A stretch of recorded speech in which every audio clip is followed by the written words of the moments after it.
bath in it, said Pat. I just about have, said Peter. I'm off for some dry clothes. Then I'll get the new tractor to pull the old one out. Good luck, said Pat. I think it's fairing up now. Cheerio. When Pat reached the village school, some children were peering out to see if the rain had stopped. Charlie Pringle ran out for the letters. Hello, Charlie, said Pat. Where's Bill Thompson then? He's off school today. They said that it was a flood at Thompson Ground. He'll be helping to get in the sheep.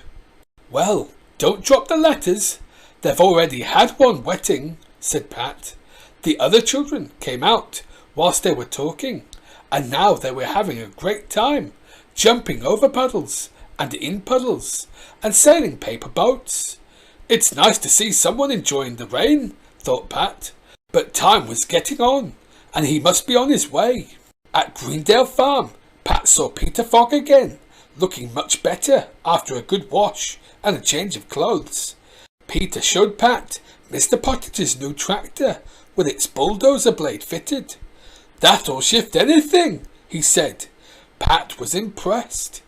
The next call was at the church. The Reverend Timms was having trouble with the rain too. Good day, Pat, said the Reverend. The rain rains on the just and the unjust. Good heavens, said Pat.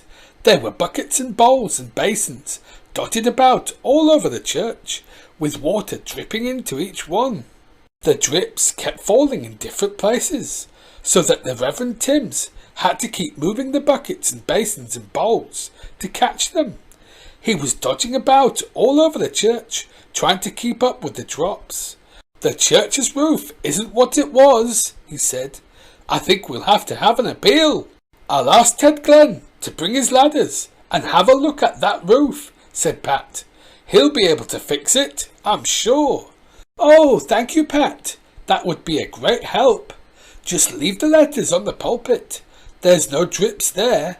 Goodbye. Goodbye, called Pat. Just along the road, Pat met Sam Waldron with his mobile shop. Take it steady, Pat, said Sam. The roads are flooded further up the valley. Oh, this van'll get me through, said Pat. He stopped to have a chat for a few minutes and bought a bunch of bananas from Sam. Jess was glad to stay in the van to keep out of the wet. He put his head out of the window to see what Pat was doing. A large raindrop fell right on his nose and made him sneeze. Poor Jess! They were getting into the hills when they saw Mrs. Thompson standing in the road, waving to them to stop. Hello, Mrs. Thompson. What's going on? Said Pat. There are terrible floods in the top fields, Pat, and the water's brought tons of earth down and blocked the road. Come and see. Pat walked with her down the hill and around the next bend in the road. A great pile of rocks and earth and mud lay right across the road and in the fields on both sides. Nothing could get past. Dear me, said Pat. Can't we telephone the village for help? No, the lines are down. Can't we walk around it? It's too dangerous with these floods. You could be buried if the land started to slip again. They heard an engine coming along the road. Here comes Alf, said Mrs. Thompson. He's going to try and get through with the tractor. Do you think he can do it? Said Pat.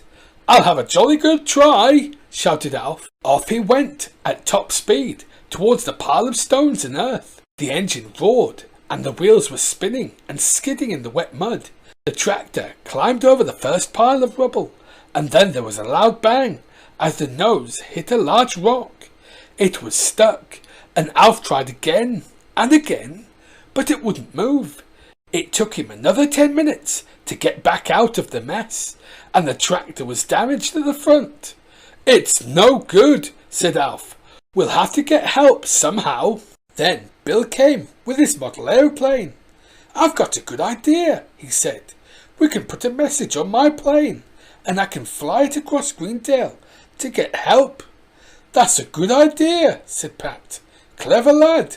We'll send an airmail letter. So Pat wrote a note. Road blocked at Thompson Ground. Please send help. Pat. He tied it to the plane with a bit of house-binder twine. Bill stood on a little hill where he could just see the distant chimneys of Greendale Farm, and twiddled his radio controls. He started the engine, and the aeroplane flew up into the sky. Bill steered it carefully, and it flew away towards Greendale Farm. "Away she goes!" cried Pat. "That's better than a van. I wonder if I could swap mine for a helicopter." "I think it's landed now," said Bill. The Thompsons went off to see to the sheep, whilst Pat sat on the wall to wait.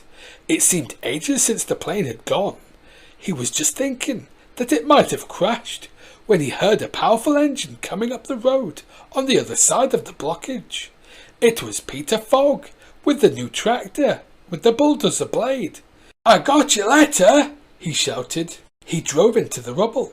The bulldozer blade pushed the earth and stones to one side of the road with a